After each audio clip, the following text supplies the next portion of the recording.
राधे राधे मित्रों आप लोग राधा कृष्ण के अपकमिंग एपिसोड में देखेंगे कि राधा और कृष्ण तालाब में नहा रहे होते हैं तो सखिया की आवाज़ आती है कि कृष्ण हमें बचाओ।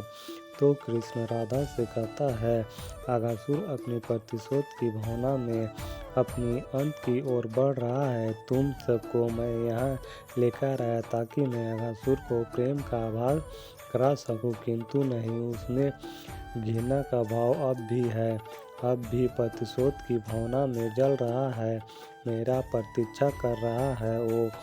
तो राधा कहती है, तुम्हारी पीड़ा का आभास है मुझे, परंतु हर कोई केवल कहने और सुनने मात्र से जीवन का पाठ नहीं सीख सकता है। कई बार उनके लिए मृत्यु का मार्ग ही शेष है।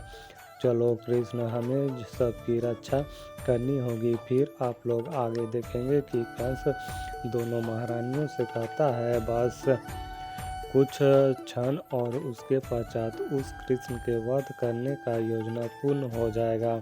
तुम देखना, प्रतीत संसार हंसेगा उस कृष्ण पर, कैसे लीलाएं दिखाकर सबको मूर्ख बनाने वाला कैसे एक असुर के मुख में निगला गया। तो प्रतीत कहती है, सत्य कहा महाराज, कृष्ण के मृत्यु का हास्य के साथ साथ लोग के हृदय में भय भी जग जाएगा।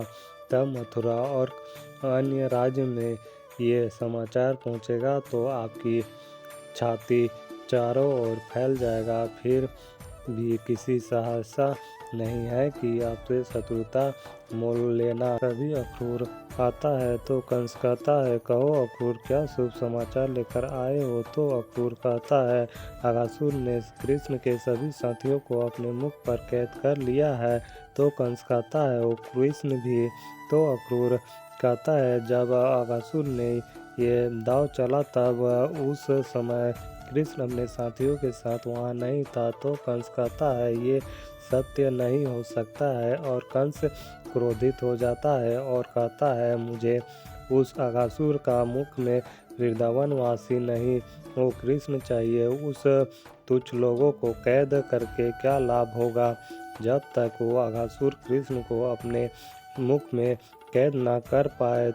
तो अगासुर कहता है, अगासुर ने कृष्ण को लुभाने के लिए उसके साथियों को कैद किया है, और जब वो कृष्ण अपने प्रिय मित्रों को बचाने आएगा तो निश्चित ही अगासुर उसका अंत कर देगा। तो कंस कहता है, ऐसा ही होना चाहिए अक्रूर, अन्यथा आप सभी को स्मरण तो होगा कि अशुभ समाचार लाने वाले के साथ केवल मृत्युदंड मिलेगा उसे। तो अक्रूर कहता है, आप व्यथित ना हो महाराज, समाचार शुभ ही होगा। तो कंस कहता है, तो जाओ उस कृष्ण की हर गतिविधि की जानकारी लाओ। इस बार मुझे पराजय नहीं अपितु उस कृष्ण का मृत्यु शरीर चाहिए। फिर आप लोग आगे देखेंगे कि अगासुर के उदर में सभी को घुटन सा लगने लगता है और सभी अपना होश खोने लगते हैं। तो बलराम कहता है, कान्हा मेरे साथ बंधे हैं, मैं इन सबके समक्ष अपने शक्तियों का प्रयोग नहीं कर सकता हूँ, अब तुम्हें ही आना होगा। अब आओ और मुक्त करो इन सबको अगासुर के उदर से। फिर इधर राधा और कृष्ण दौड़ते हुए अगासुर के पास पहुंचता है और कृष्ण सोचता है, इसके पूर्व की मैया बाबा और अन्य सभी जग जाएं, मुझे इसको बचाना होगा।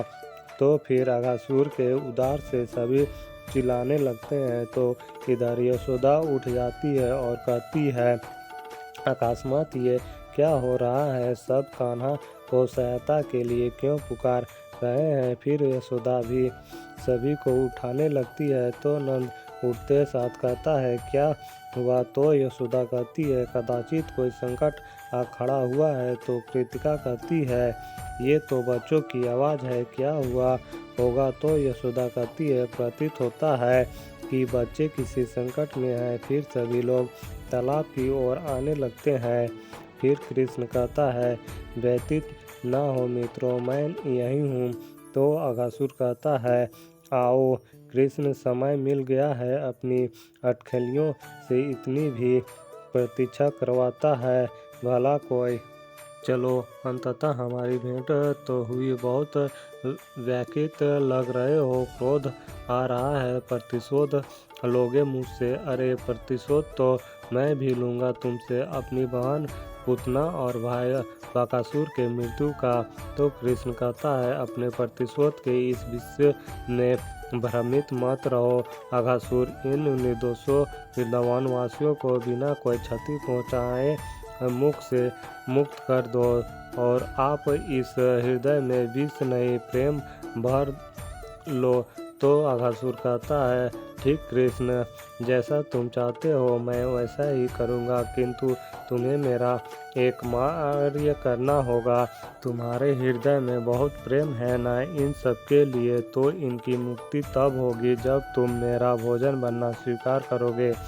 उधर सभी बच्चों को खोजते हुए यशोदा और सभी लोग तालाब तक आते हैं, किंतु तालाब में कोई नहीं होता है। तो बृषभान कहता है, यहाँ तो कोई नहीं है, बच्चे कहाँ चले गए हैं? तो कृतिका कहती है, मेरा तो हृदय बहुत व्याकुल हो रहा है।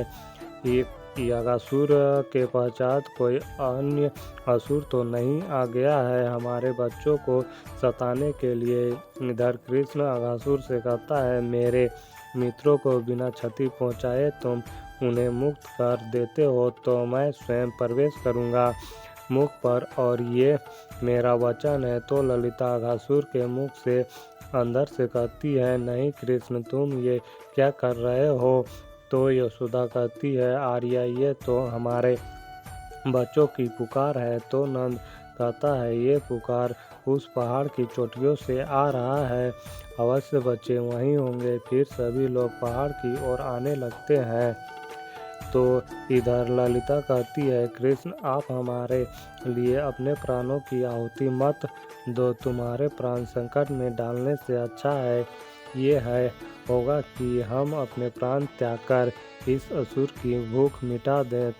हम इसे विनती करते हैं कि इसी क्षण तुम और राधा यहाँ से चले जाओ। तो कृष्ण कहता है, संसार में ऐसा कोई भाव नहीं है जो प्रेम के समक्ष नतमस्तक न हो। मेरे प्रति तुम सबका प्रेम इस असुर का घृणा और विनाश करने के लिए पर्याप्त है।